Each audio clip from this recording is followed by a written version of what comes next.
प्रिय दर्शकों, मैं एक बार फिर से आपका अपने सब स्कूल के पाठ के अध्ययन में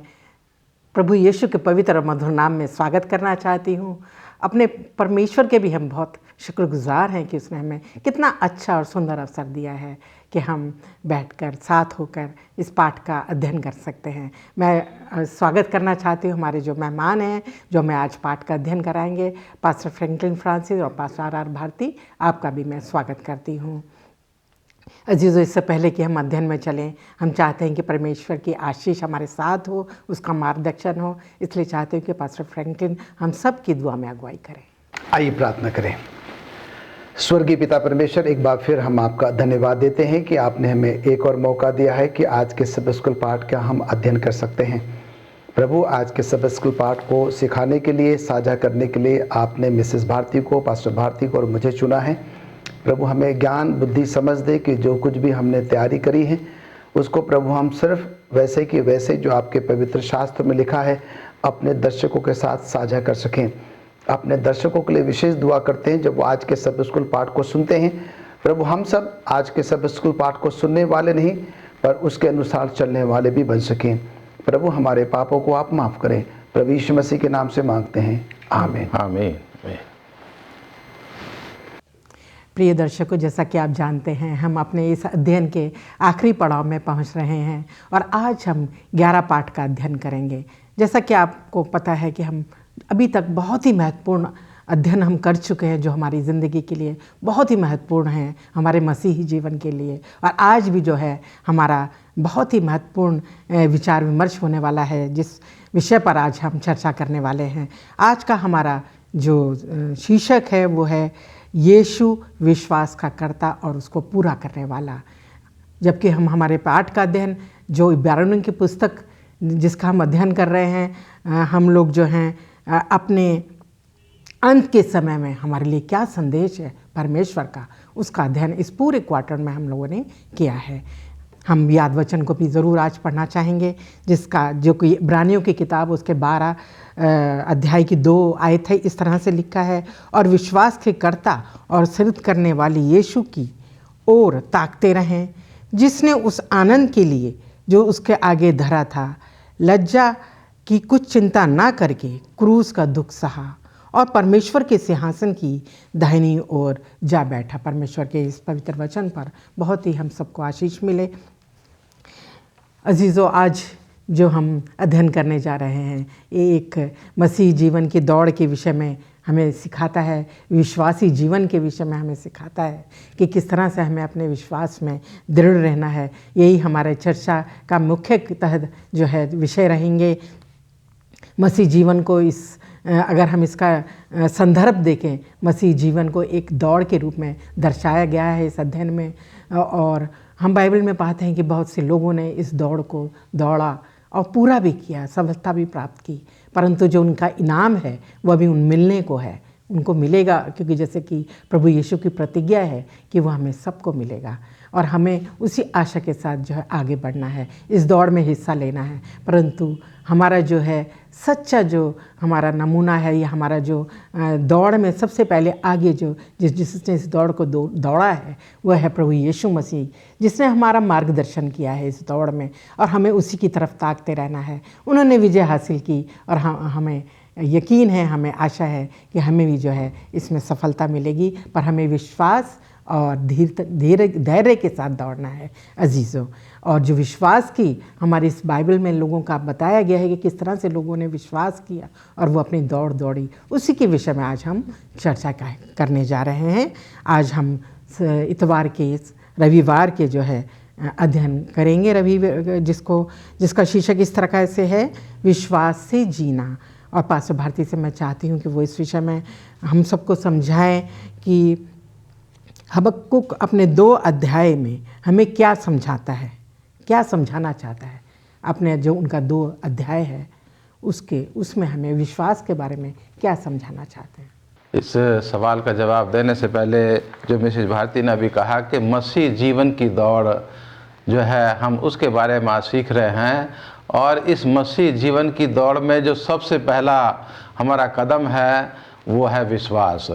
और विश्वास क्या है, ये इब्रानियों की किताब उसके 11 अध्याय की पहली आयत को अगर आप पढ़ेंगे तो लिखा है कि अब विश्वास आशा की हुई वस्तुओं का निश्चय और अनदेखी वस्तुओं का प्रमाण है। तो विश्वास को अगर सिंपल सादा से भाषा में हम उसको सीखने की कोशिश करें तो कह सकते हैं कि एक उम्मीद और एक आशा जो है विश्वास को मिल करके बनती है। तो हम क्रिश्चियन दौड़ जो है, जो मसीही दौड़ है, इसमें हमारा सबसे पहला कदम वो हमारा विश्वास है, हमारी उम्मीद है, हमारी आशा है, जिसके बारे में हम जो है धीरज धरते हैं और उन चीज़ों को प्राप्त करने की हम इच्छा रखते हैं, उम्मीद करते हैं जो हमने नहीं देखी हैं। जैसा कि आज के पर्चे के लिए इब्रानियों की किताब उसके 10 अध्याय की 35 आयत से लेकर के 39 आयत तक लिखा है, इसलिए अपना हियाब ना छोड़ो क्योंकि उसका प्रतिफल बड़ा है, क्योंकि तुम्हें धीरज धरना आवश्यक है ताकि परमेश्वर की इच्छा को पूरी करके तुम प्रतिज्ञा का फल पाओ। क्योंकि अब बहुत ही थोड़ा समय रह गया है जबकि आने वाला आएगा और देर ना करेगा, पर मेरा धर्मी जन विश्वास से जीवित रहेगा और यदि यह पीछे हट जाए तो मेरा मन उससे प्रसन्न ना होगा। पर हम भटकने वाले नहीं कि नाश हो जाएं, पर विश्वास करने वाले हैं कि प्राणों को बचाएं। ये है मसीह जीवन की दौड़ कि हम विश्वास करके धीरज से हम उस दौड़ में हम आगे बढ़ते चले जा रहे हैं और हमें अपनी इस उम्मीद को हमें थामे रखना है, हमें इस विश्वास को थामे रखना है। और मैं अजीजों आपको बताना चाहता हूँ कि जब तक इंसान जो है वो उम्मीद में बना रहता है, आशा में बना रहता है, तो उसमें जीने की ललक होती है, उसमें जीने की इच्छा होती है। लेकिन अगर कोई व्यक्ति जो उसके जीवन से कोई उम्मीद ख़त्म हो जाए या आशा जो है वो ख़त्म हो जाए तो उसका जीना नीरस हो जाता है, मुश्किल हो जाता है, क्योंकि वो अपने जीवन में हार महसूस करने लगता है। और जहाँ तक हम हबूब के बारे में पढ़ रहे हैं तो हबूब जो है यहाँ पर बता रहा है कि जो लोग मसीह जीवन में दौड़ रहे हैं, जिन्होंने यीशु मसीह के ऊपर विश्वास किया है, यहाँ हबूब की किताब उसके 2 अध्याय की 2 और 4 आयत में यहाँ लिखा है कि हबूब जो है वो परमेश्वर से ये सवाल कर रहा है कि परमेश्वर, जो बुरे लोग हैं वो अच्छे लोगों को दुख क्यों पहुंचाते हैं? जो परमेश्वर के विश्वासी लोग हैं, अविश्वासी लोग उनको दुख क्यों देते हैं, उनको चोट क्यों पहुंचाते हैं, उनको परेशान क्यों करते हैं? यहाँ लिखा है क्योंकि हबूब जानता है कि उसके लोग जो हैं परेशान हैं, पीड़ित हैं और परमेश्वर जो है उन लोगों को, जो मसीह लोगों को परेशान कर रहे हैं, उनको दंड जो है वो नहीं दे रहा है। लेकिन परमेश्वर हबूब को जो है यहाँ पर उम्मीद देता है कि थोड़ा सा समय और बाकी है और वो जो है जल्द आने वाला है। और उन तमाम लोगों को जो अविश्वासी हैं, जो विश्वासी लोगों के साथ, मसीह लोगों के साथ जो अन्याय करते हैं, जो दुख देते हैं, जो चोट पहुँचाते हैं, उनको जो है उसका दंड मिलने पर है। इसलिए हम जो हैं ये विश्वास करके परमेश्वर के वचन के द्वारा कि हम दुनिया के अंत के समय में रह रहे हैं। जैसे यहाँ इब्रानी की किताब बता रही है कि बहुत थोड़ा सा समय रह गया है उसके आने में, यीशु मसीह के दूसरे आगमन में, और वो अपने आने में देर नहीं करेगा, क्योंकि उसने ये प्रतिज्ञा दी है, उसने ये वादा दिया है अपने लोगों को कि मैं तुम्हें दोबारा आसमान के बादलों पर लेने के लिए आऊँगा। और यूहन्ना की किताब उसके 14 अध्याय की 1 से 3 आयत तक साफ वहाँ पर जिक्र किया गया है कि मैं जाता हूँ और तुम्हें लेने के लिए दोबारा आऊँगा। क्योंकि प्रेरितों की किताब उसके पहले अध्याय की 8 आयत में लिखा है कि मसीह जब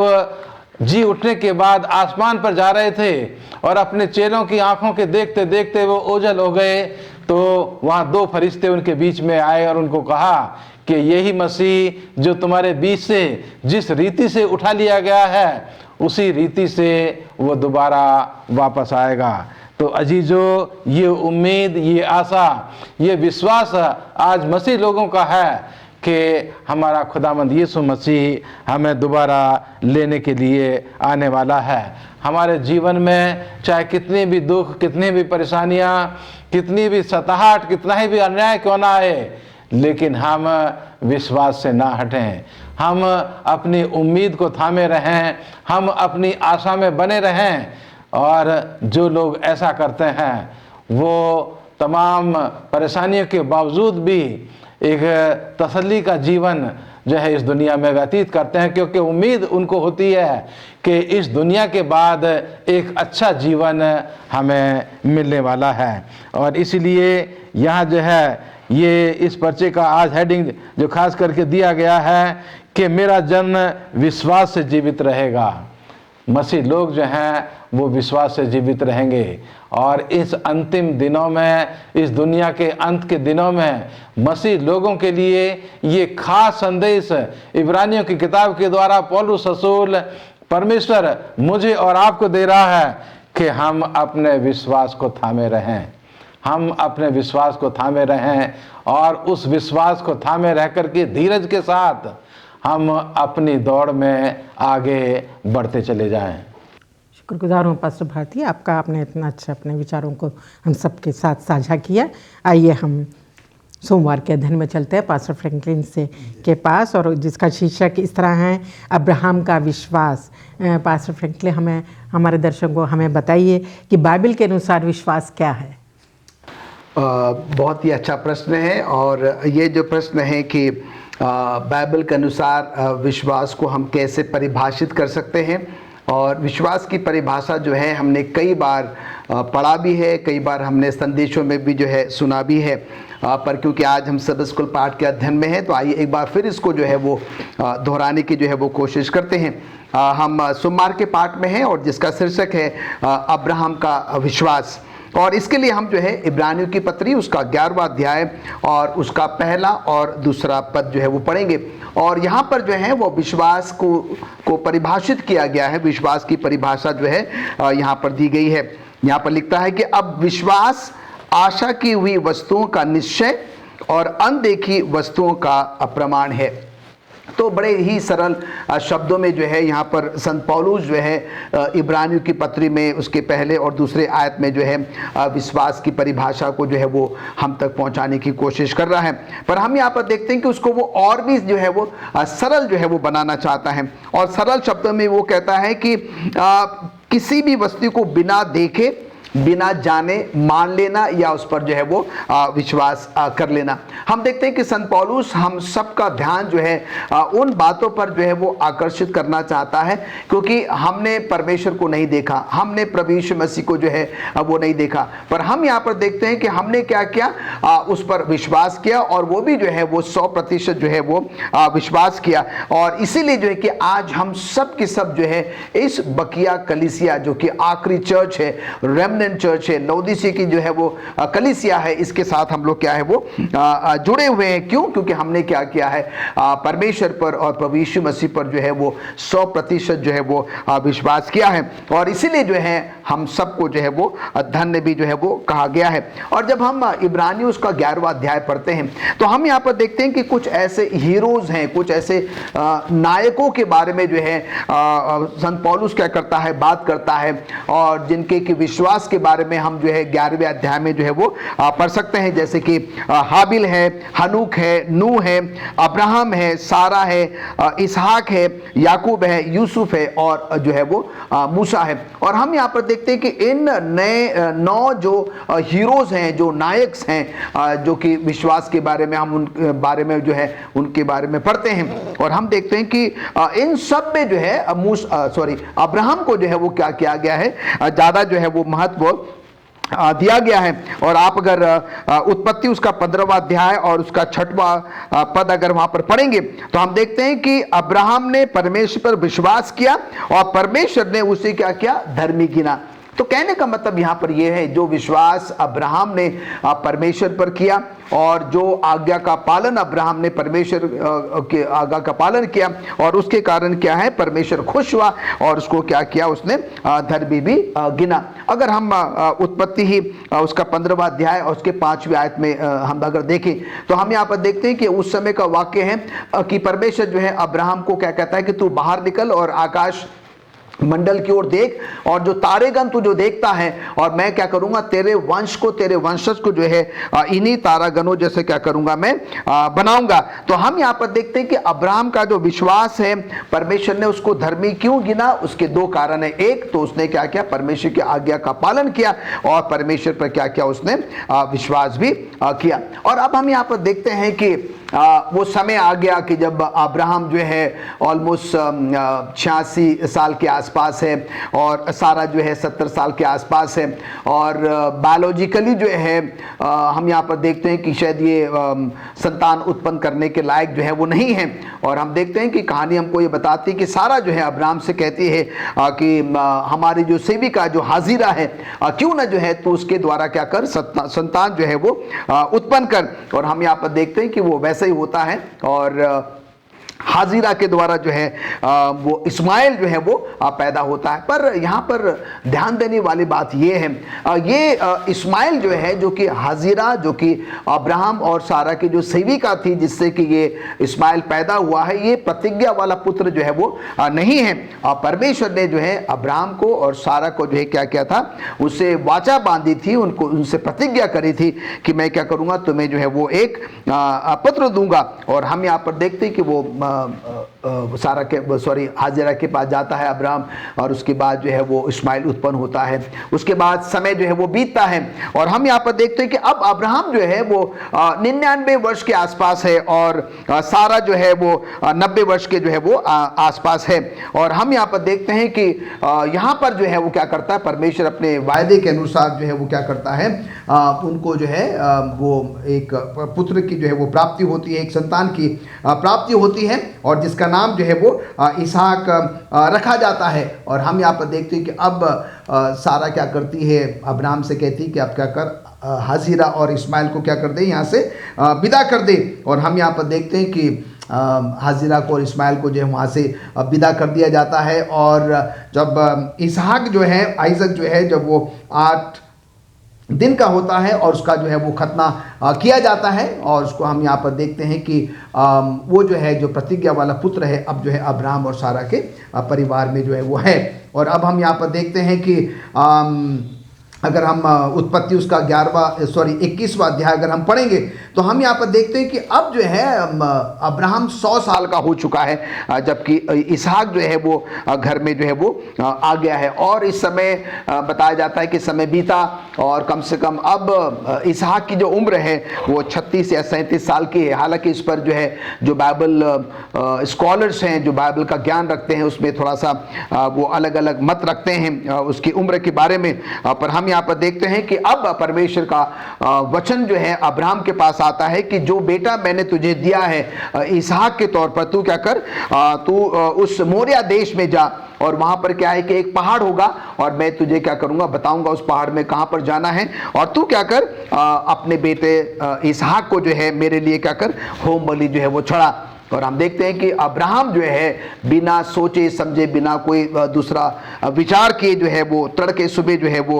उठ जाता है, और अपने 2 सेवकों के साथ, अपने गधों के साथ, अपने उसमें लकड़ियां लाद देता है, और उसके बाद जो है वो अपने पुत्र इसहाक के साथ क्या करता है, उस पहाड़ की ओर जो है वो निकल पड़ता है। 3 दिन की यात्रा के बाद हम देखते हैं कि अब्राहम को दूर से जो है वो पहाड़ दिखाई देता है, और तब अब्राहम जो है अपने दोनों सेवकों से कहता है कि तुम क्या करो, इसी गधे के पास यहाँ इंतजार करो, और मैं और मेरा बेटा क्या करेंगे, उस पहाड़ पर जाकर जो है वो होम बलि हम चढ़ाकर जो है वो तुरंत वापस लौटेंगे। और हम देखते हैं कि वो 3 दिनों की यात्रा थी, और इस यात्रा के दौरान जो है इसहाक जो कि बेटा है, वो अब्राहम से पूछता है कि पापा हमारे पास सब कुछ तो है, पर जो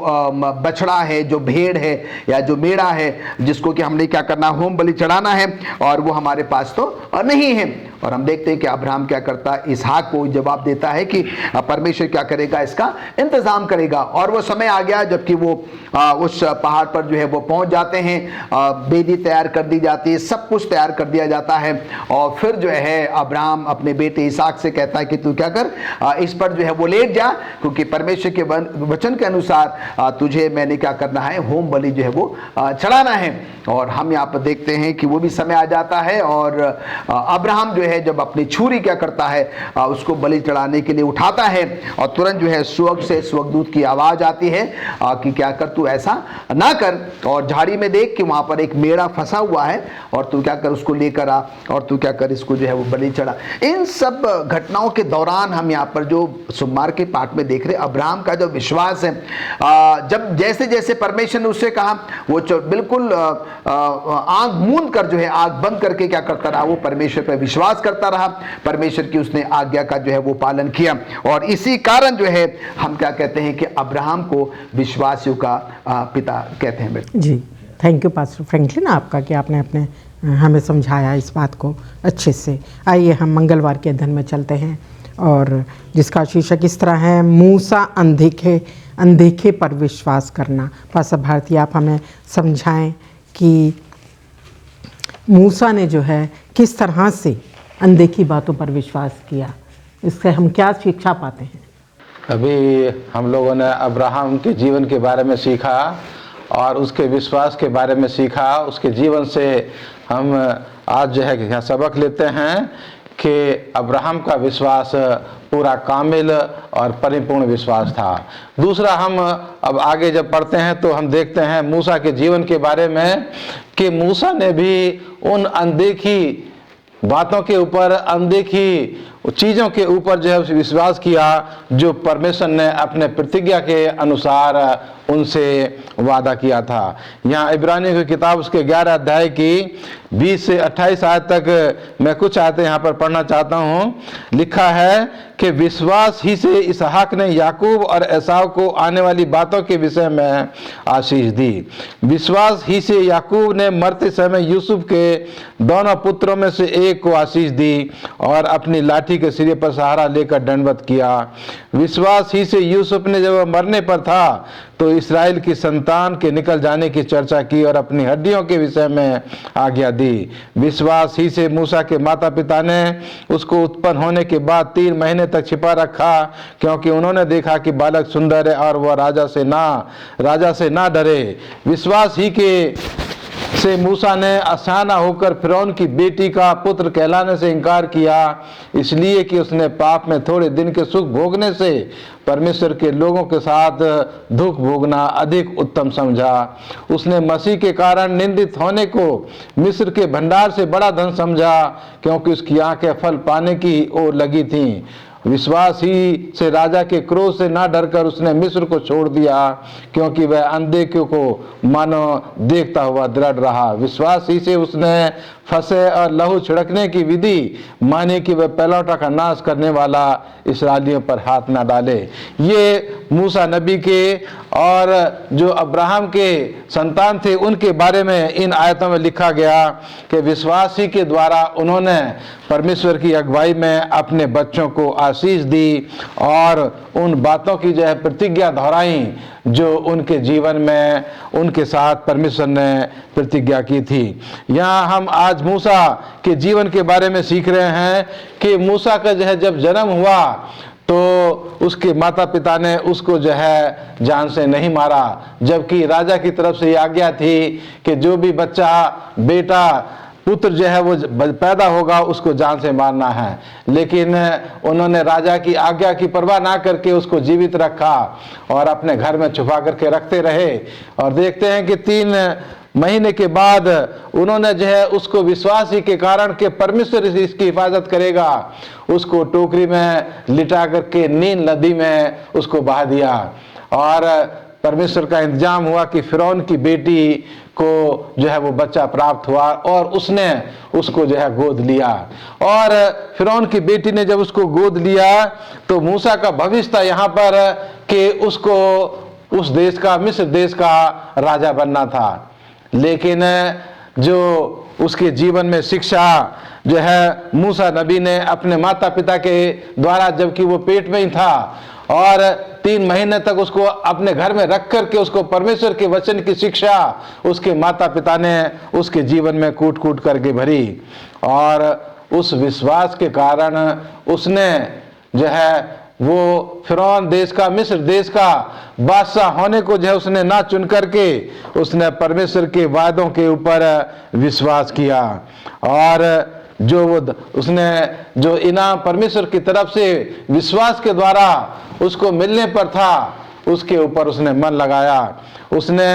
फिरौन देश की राजा की जो बादशाह थी, जो मिस्र देश की बादशाह थी, उसके धन दौलत, उसकी धन संपत्ति के ऊपर, उसने उस आनंद के ऊपर, उस खुशी के ऊपर जो थोड़े समय का था, उसके ऊपर उसने अपना मन ना लगाया, बल्कि विश्वास के कारण उसने अनदेखी वस्तुओं के ऊपर, अनदेखी चीज़ों के ऊपर जो उसके जीवन में होने वाली थी, उनके ऊपर उसने अपना मन लगाया। मूसा नबी ने जो है परमेश्वर के उन वादों के ऊपर विश्वास किया और उस वादे पर विश्वास करके उसने राजमहल का वो जीवन छोड़ दिया और जो इस्राएली लोग थे उनके साथ उसने दुख उठाना बेहतर समझा। और यहाँ जो है देखते हैं कि उस विश्वास की तरफ जो इनाम, उस विश्वास के कारण जो प्रतिफल उसको मिलना था, उसकी तरफ उसने अपने लोगों के साथ आगे बढ़ना जो है वो शुरू किया। जी, जो आज जो मसीह लोग हैं उनके सामने भी जो है ये रास्ते हैं कि वो कौन से रास्ते को चुनना चाहते हैं। अपने विश्वास के कारण बहुत से मसीह लोगों को अपमान सहना पड़ा, बहुत से लोगों को जो है यहाँ तक कि मृत्यु को भी उन्होंने अपने जीवन में देखा और लोगों ने जो उनको दुख पहुंचाए, हानि पहुंचाई, उनकी संपत्ति को लूट लिया। आज ये तमाम उदाहरण हमारे जीवन में, इस दुनिया में मेरे और आपके सामने हैं कि जिन्होंने यीशु मसीह को ग्रहण किया, बहुत से लोगों ने जो है उस विश्वास के कारण जो मसीह के ऊपर उन्होंने किया, उसकी खातिर उन्होंने बहुत से दुख, जुल्म, अन्याय जो है वो सहे, लेकिन वो परमेश्वर के उस विश्वास में जो है मजबूत रहे, क्योंकि उनको पता था कि ये अन्याय, ये दुख थोड़े समय का है और इसके बाद हमें एक खुशी का जीवन, आनंद का जीवन हमें मिलने वाला है। और इसमें विश्वास करते हुए उन्होंने उन तमाम दुखों को अपने जीवन में जो है वो सहन किया और अपने जीवन में विश्वास करते हुए, धीरज धरते हुए, दुख सहते हुए वो मसीह जीवन में आगे बढ़ते चले गए। शुक्रगुजार हूँ पास्टर भारती आपका, अपने अच्छे विचारों का जो आपने साझा किया। आइए हम बुधवार के अध्ययन में चलते हैं और जिसका शीर्षक है राहाब का विश्वास। पास्टर फ्रैंकलिन, आप हमें समझाएं कि राहाब को भी, राहाब कौन थी और उसको भी जो है बाइबल की इस विश्वासियों की लिस्ट में क्यों शामिल किया गया है। बड़ा ही आश्चर्य करने वाला जो है वो प्रश्न है कि राहाब को जो है उन 9 विश्वासियों के साथ जो है जिसका हम उल्लेख इब्रानी उसके 11वां अध्याय में जो है वो पढ़ते हैं, जो कि मैंने सोमवार के पाठ में उन 9 लोगों के नाम जो है मैंने आपको जो है वो गिनाए हैं। और हम देखते हैं कि संत पौलुस जो है राहाब को 10वें नायक के तौर पर क्या करता है, पेश करने की जो है वो कोशिश कर रहा है। और हम बुधवार के पाठ में हैं और जिसका शीर्षक है राहाब का विश्वास। थोड़े समय के बाद हम देखेंगे कि राहाब का विश्वास बाकी उन हीरोज या नायकों के विश्वास से जो है वो भिन्न क्यों था, अलग क्यों था, उसमें क्या ऐसी जो है वो खास बात थी। और हम यहाँ पर देखते हैं कि राहाब जो है एक कैनानी जो है वो स्त्री है और जो कि वेश्या का जो है वो काम करती है और ये यरीहो की रहने वाली है। और बताया जाता है कि ये उस इलाके में जो है बहुत ही ज़्यादा मशहूर है और बहुत दूर दूर से लोग जो है यहाँ पर आया करते थे। और जैसे कि मैंने बताया कि वो अपनी रोजी रोटी कमाने के लिए, अपने जीवन चलाने के लिए जो है ये गलत काम जो है वो किया करती थी। और हम यहाँ पर देखते हैं कि यहाँ तक कि जो है राजा तक जो है उसको जो है वो जानते थे। तो आप समझ सकते हैं कि राहाब का जो रसूख था, वो जो है उसका जो नाम था, उसकी जो पहुंच थी वो कितने दूर थी, और जिसके बारे में हम और ज़्यादा जो है यहोशू उसका 2रा अध्याय जो है हम उसमें पढ़ते हैं। और हम यहाँ पर देखते हैं कि अब ऐसा होता है कि जब हम यहोशू उसके 2रे अध्याय को पढ़ते हैं तो 2 जो इजरायली हैं वो क्या करते हैं, वहाँ पर वो प्रवेश करते हैं और हम यहाँ पर देखते हैं कि वो क्या करते हैं, दौड़ते दौड़ते जो है वो इस राहाब के घर में जो है वो शरण ले लेते हैं, यहाँ पर जो है वो छिप जाते हैं। और हम यहाँ पर देखते हैं कि जब राजा को ये बात पता लगती है कि शायद जो है वो क्या हो गए कि ये दोनों जो इजरायली है जो कि एक जासूस के तौर पर जो है यहाँ पर जानकारी हासिल करने के लिए आए हैं, तो हम देखते हैं कि राजा जो है वो राहाब के पास ये संदेश भेजता है कि तेरे घर में जो है वो 2 इजरायली पुरुष छिपे हैं और तू क्या कर उनको जो है वो बाहर निकाल दे। और हम यहाँ पर देखते हैं कि राहाब क्या करती है, उन दोनों इजरायली को अपने घर में छिपा लेती है और राजा से झूठ बोलती है कि मेरे घर में जो है कोई भी छिपा हुआ नहीं है। और हम यहाँ पर देखते हैं कि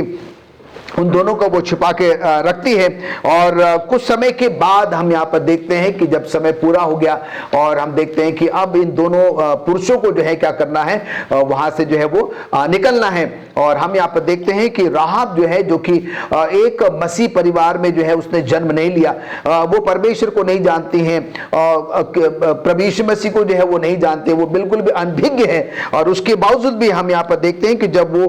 2 पुरुष जो है जब उसके घर में प्रवेश करते हैं और वो उनसे कहती है कि मैं जानती हूं कि तुम्हारा परमेश्वर क्या है, इस देश को जो है वो तुम्हें बहुत ही शीघ्र जो है वो देने वाला है। और वो ये भी कहती कि मैंने सुना है कि तुम्हारे परमेश्वर ने क्या किया, तुम्हें जो है वो मिस्र देश से जो है निकाला है, लाल समुद्र के पानी को जो है वो सुखा दिया है, और तुम्हारे परमेश्वर ने क्या किया, इमोरिया की जो राजा को भी क्या कर दिया है, सत्यानाश जो है वो कर दिया है। और ऐसी बहुत सारी बातें जो है राहाब ने परमेश्वर के बारे में जो है उन दोनों इजरायली पुरुषों से जो करी, साझा करी। और वो ये भी कहती कि मैं जानती हूं कि तुम्हारा परमेश्वर जो है आकाश और पृथ्वी को बनाने वाला जो है वो परमेश्वर है। मैं ये भी जानती हूं कि बहुत ही शीघ्र जो है इस पूरे शहर पर क्या होगा, तुम्हारा जो है वो अधिकार हो जाएगा। और इसलिए मैं तुमसे विनती करती हूं कि तुम क्या करो और तुम मुझे ये शपथ भी खाओ कि जब तुम क्या करोगे, इस शहर में वापस आओगे तो तुम क्या करोगे, मुझे और मेरे परिवार को क्या करोगे, नाश जो है वो नहीं करोगे। और हम यहाँ पर देखते हैं कि ये दोनों पुरुष जो है इस बात को मान जाते हैं और वो उससे ये भी कहते हैं कि तू इस भेद को जो है कि हम तेरे घर में छिपे हुए थे तो किसी और के सामने प्रकट जो है वो ना करना। और वो कहती कि मैं ऐसा जो है वो नहीं करूंगी। पर हम यहाँ पर देखते हैं कि राहाब जो है इन दोनों पुरुषों से जो है वो एक चिन्ह जो है वो चाहती है, जिससे कि क्या होगा कि कुछ समय के बाद जब वो क्या करेंगे, उसी शहर में आएंगे, जब सबको जो है वो तहस नहस कर देंगे, सत्यानाश कर देंगे,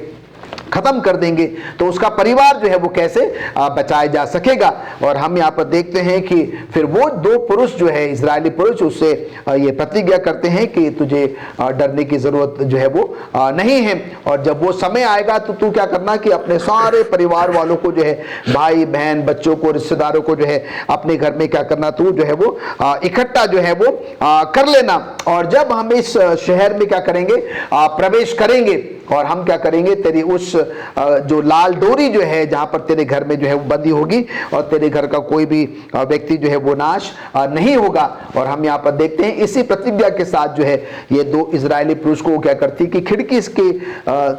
नीचे से जो है डोरी से क्या कर देती है, उनको बाहर उतार देती है। और वो कहती है कि तुम क्या करो, यहाँ से जो है वो पहाड़ पर चले जाओ और वहां पर कम से कम 3 दिन तक जो है तुम छुपे रहना, जिससे कि तुम्हें कोई देख ना पाए और तुम्हें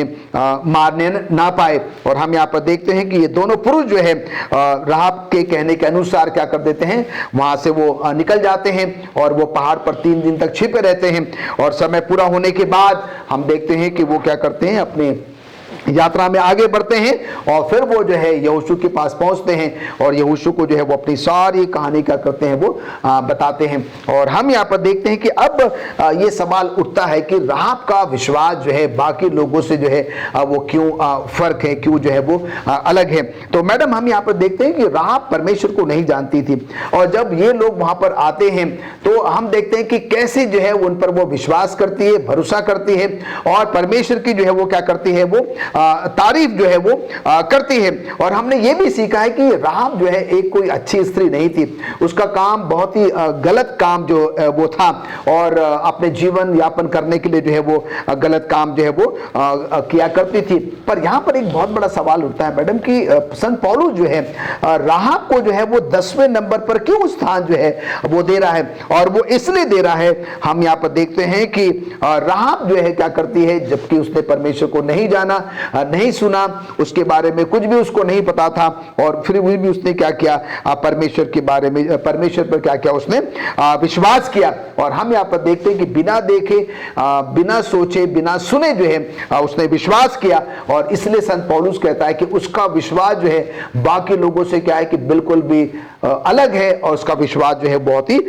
खास है। और हम यहाँ पर देखते हैं कि जैसे कि राहाब ने ना तो उस लाल समुद्र के बारे में सुना था, ना तो मूसा के उस चट्टान में से पानी निकलने के बारे में सुना था, ना कि उस मन्ना के बारे में, स्वर्ग से रोटी के बारे में सुना था, और राहाब ने ये कुछ भी जो है वो नहीं सुना था। उसके बावजूद भी राहाब ने क्या किया, परमेश्वर पर जो है वो विश्वास किया। और वैसे ही जो है हम और आप भी क्या है, क्योंकि हमने परमेश्वर को नहीं देखा, हमने प्रभु यीशु मसीह को जो है वो नहीं देखा, पर हम आज जो है परमेश्वर के वचन को पढ़ते हैं और उस पर विश्वास करते हैं, और उसके अनुसार जो है वो जीवन यापन करने की जो है वो कोशिश करते हैं। तो मैडम कहने का मतलब ये है कि राहाब का विश्वास उन बाकी 9 हीरोज या नायकों से विश्वास उसका इसलिए खास था क्योंकि वो सब कुछ नहीं जानती थी, उसके बावजूद उसने क्या किया, परमेश्वर पर विश्वास किया। जबकि ये बाकी जो 9 लोग हैं वो परमेश्वर को जो है वो जानते थे, उन्होंने परमेश्वर के बारे में सुना था, और तब उन्होंने क्या किया था, परमेश्वर पर जो विश्वास किया था। जी, धन्यवाद हूँ पास्टर फ्रैंकलिन आपका, जो आपने हमें समझाया। आइए हम अपने गुरुवार के अध्ययन में चलते हैं, और उसका शीर्षक इस तरह है, यीशु हमारे विश्वास को पूरा करता है। मैं पास्टर भारती से चाहती हूँ, निवेदन करती कि वो हमें समझाएं कि यीशु किस तरह हमारे विश्वास को पूरा करता है। आज हम विश्वास के बारे में सीख रहे हैं। हमने अब्राहम के विश्वास के बारे में जाना, मूसा नबी के विश्वास के बारे में जाना, और राहाब के विश्वास के बारे में जाना, और आखिर में हमारा जो नमूना है, हमारा जो आदर्श उदाहरण है, वो यीशु मसीह का विश्वास है। और यीशु मसीह ने अपने जीवन के द्वारा इस विश्वास को, मेरे और आपके विश्वास को मजबूत किया है, पूरा किया है और कंप्लीट किया है। और परमेश्वर ने अपने इस जीवन के द्वारा जो है, उसने अपने जीवन के द्वारा ये दिखाया है कि जो आपने विश्वास किया है, आपका विश्वास पूरा होगा, आपका विश्वास पूरा होगा। यहाँ इब्रानियों की किताब उसके 12 अध्याय की 1 से 3 आयत में लिखा है कि इस कारण जबकि गवाहों का ऐसा बड़ा बादल हमको घेरे हुए है, तो आओ हर एक रोकने वाली वस्तु, उलझाने वाले पाप को दूर करके वह दौड़ जिसमें हमें दौड़ना है, धीरज से दौड़ें, और विश्वास के कर्ता और सिद्ध करने वाले यीशु की ओर ताकते रहें, जिसने उस आनंद के लिए जो उसके आगे धरा था, लज्जा की कुछ चिंता ना करके क्रूस का दुख सहा और परमेश्वर के सिंहासन के दाहिनी ओर जा बैठा। इसलिए उस पर ध्यान करो, जिसने अपने विरोध में पापियों का इतना विरोध सह लिया कि तुम निराश होकर साहस ना छोड़ो। इस आयत के द्वारा हम यहाँ यीशु मसीह के जीवन के बारे में देख रहे हैं कि हमने जो विश्वास किया है, हमारा विश्वास का जो आदर्श है वो यीशु मसीह है, और हम इस मसीह दौड़ में उसी की तरफ हम ताकते रहें, उसी की तरफ देखते रहें, और हम जो हैं उसी के ऊपर ध्यान करते रहें कि जिसने इतने तमाम विरोधों के बावजूद भी अपनी इस दौड़ को जो है वो पूरा किया, और उसने हिम्मत ना छोड़ी, निराश नहीं हुआ, बड़ी साहस के साथ उसने अपने इस काम को जो है वो पूरा किया। तो आज हम यीशु मसीह के जीवन के बारे में जो है मैं आपको बताना चाहता हूँ। खास करके 3 खास बातें हैं जो यीशु मसीह के जीवन के द्वारा आज हम यहाँ पर सीख सकते हैं। और पहला है कि यीशु ही एकमात्र ऐसा व्यक्ति है जिसने विश्वास की दौड़ को पूरा किया है और अंतिम सीमा को भी पार कर दिया है। यीशु मसीह के जीवन के द्वारा हम देख रहे हैं कि उसने अपने जीवन में उस विश्वास की सीमा को जो है उसने पार किया, और इस दौड़ में जो है वो दौड़ता चला गया और वो मेरे और आपके लिए एक आदर्श है। ये पहली बात जो हम देख रहे हैं। और दूसरी है कि यीशु मसीह का जीवन जो था वो बिल्कुल एक परफेक्ट, एक कामिल और एक परिपूर्ण, एक सिद्ध जीवन था। और उसने जो है हम तमाम लोगों को, बाइबल के नायकों को, मुझे और आपको इस दौड़ में दौड़ना के लिए जो है वो संभव बना दिया है कि जिस तरह से यीशु मसीह इस दौड़ में दौड़ करके उसने इस दौड़ को पूरा किया, वो उसका उदाहरण मेरे और आपके सामने है कि उसी तरह से हम मसीह लोग भी अपनी इस दौड़ को हम जो है वो पूरा कर सकते हैं, उसमें विश्वास करते हुए। तीसरा है कि यीशु मसीह ही हमारे विश्वास का कारण है। उसने हम पापियों के लिए परमेश्वर का प्रेम दिखाया। यीशु मसीह जो है वही मेरे और आपके विश्वास का जो है वो करता और धरता है कि उसने अपने विश्वास के कारण खुदावंद यीशु मसीह इस दुनिया में आए और उसने उस बड़े योजना को, बड़े उद्धार के काम को उसने पूरा किया। और आज हम जो है देखते हैं कि उसने मुझे और आपको इस दौड़ में शामिल करने का निमंत्रण दिया और हम उसको देखते हुए अपनी दौड़ को जो है वो पूरा कर सकते हैं। जिस तरह से यीशु मसीह ने धीरज के साथ और उसने जो है परमेश्वर के प्रति वफादार होकर के इस दौड़ को पूरा किया, इसी तरह से हम परमेश्वर की आज्ञाओं को मानते हुए, उसमें विश्वास करते हुए, उसकी बातों को अपने जीवन में इस्तेमाल करते हुए हम अपनी इस मसीह दौड़ को पूरा कर सकते हैं। भले इस दौड़ में कितने भी दुख या परेशानियां क्यों ना आए, लेकिन हमारा निशाना, हमारा ध्यान वो खुदावंद यीशु मसीह की तरफ हो। और जब हम ऐसा करेंगे तो हम किसी भी चीज़ से ना डरेंगे, ना घबराएंगे और हमारी उम्मीद, हमारा विश्वास जो है वो बना रहेगा और हम अपनी इस दौड़ को पूरा कर पाएंगे।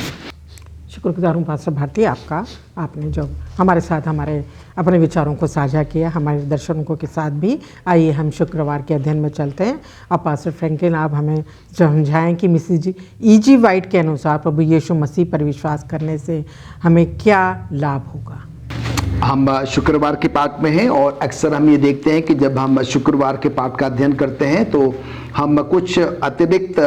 बातों पर विचार विमर्श करते हैं। और वो विचार विमर्श जो है मिसेस एलन जी वाइट, जो कि हमारी नबियाँ हैं, हमारी भविष्यवक्तिनी हैं, उनके द्वारा जो है वो क्या होता है, हम सब स्कूल पाठ में जो है उसको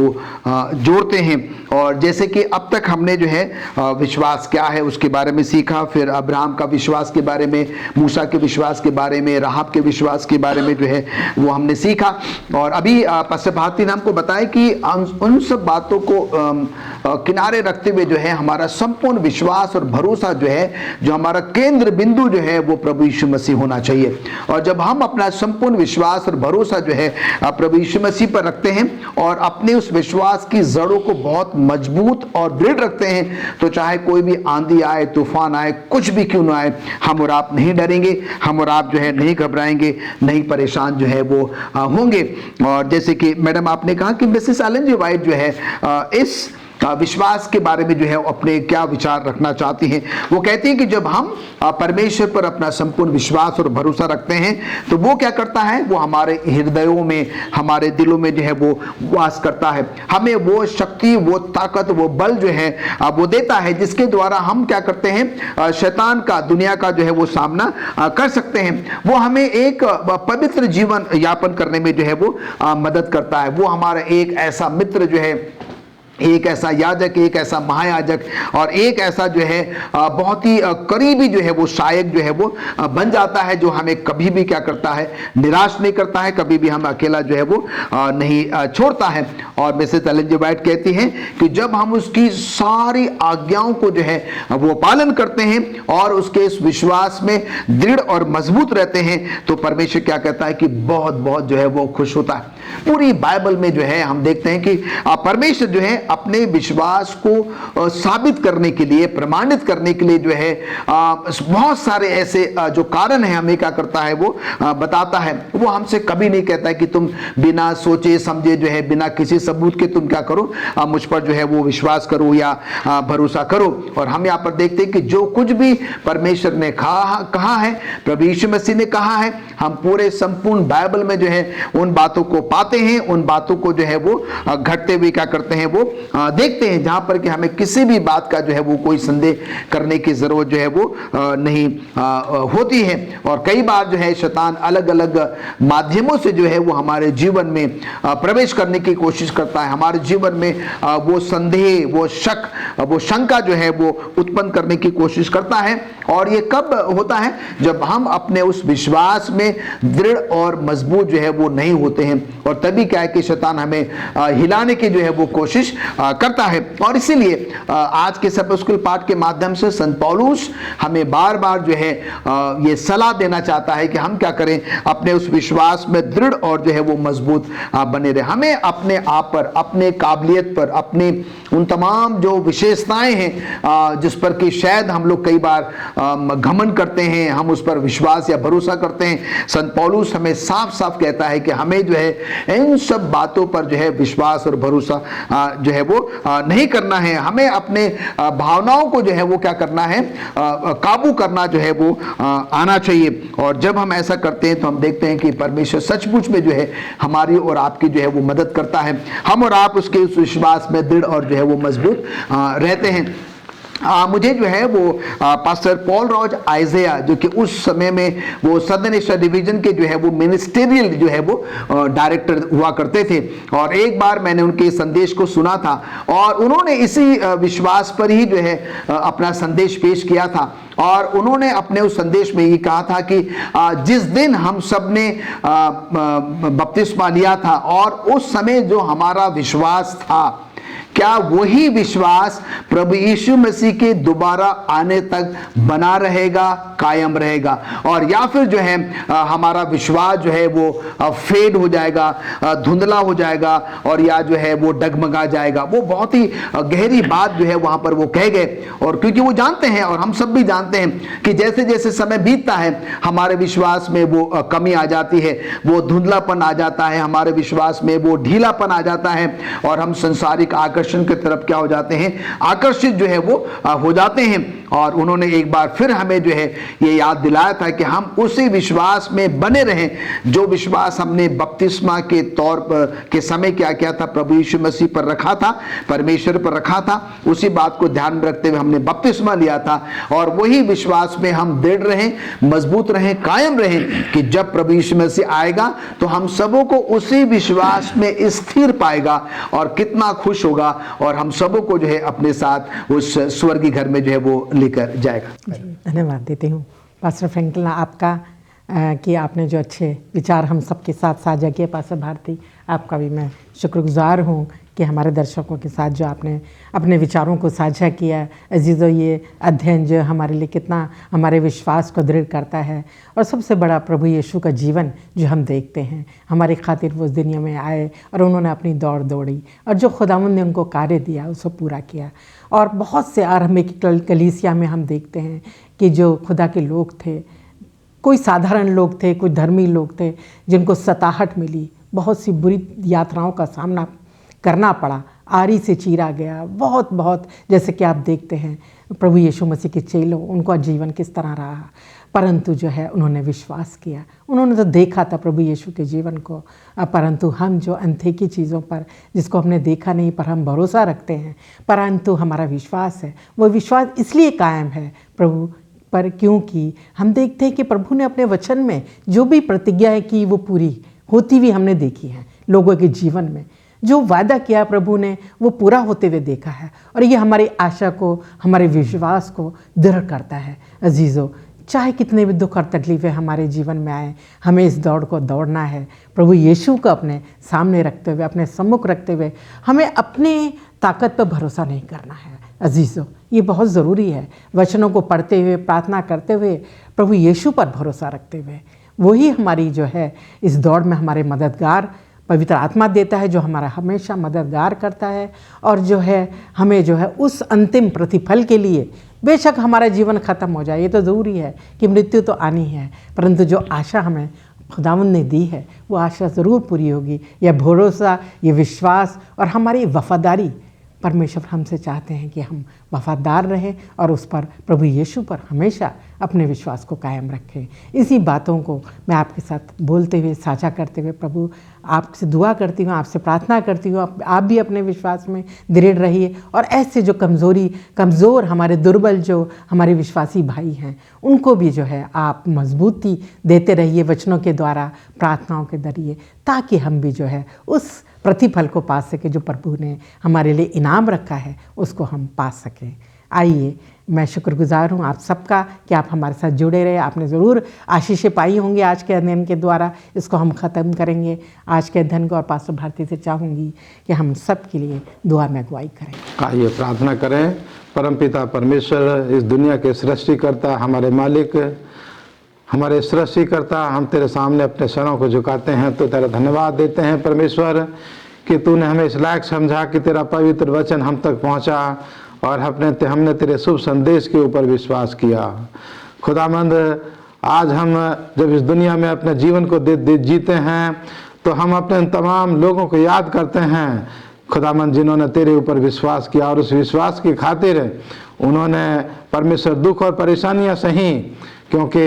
वो जानते थे, उनका भरोसा और उम्मीद थी कि उनको एक दिन इन तमाम परेशानियों से छुटकारा मिलेगा। इसलिए खुदामंद हम तेरे पास आते हैं और तुझसे दुआ करते हैं अपने तमाम विश्वासियों के लिए, हम अपने लिए भी, कि परमेश्वर तो हम तमाम को अपने विश्वास में मजबूत कर, कि हम यीशु मसीह को ताकते हुए इस मसीह दौड़ में हम आगे बढ़ते चले जाएं और तेरी प्रतिज्ञाओं को हमेशा याद रखें और भरोसा रखें कि तू हमें एक खुशी का जीवन देने वाला है, एक अनंत जीवन देने वाला है, जिसमें हम तेरे साथ, हम हमेशा हमेशा तेरे साथ जिएंगे। खुदामंद, तू हम तमाम की अगुवाई कर और हमें आशीष दे, हमारे तमाम दर्शकों के साथ हो, तमाम श्रोताओं के साथ हो, और परमेश्वर उनके परिवारों पर तेरी आशीष हो, उनके बाल बच्चों के साथ हो, खेती बाड़ी पर, पशुधन पर परमेश्वर तेरी आशीष हो। खुदामंद, तू हम तमाम को अपनी बादशाहत के लिए तैयार कर और हमारे पापों को क्षमा कर। मसीह यीशु के नाम में मांगते हैं, आमीन।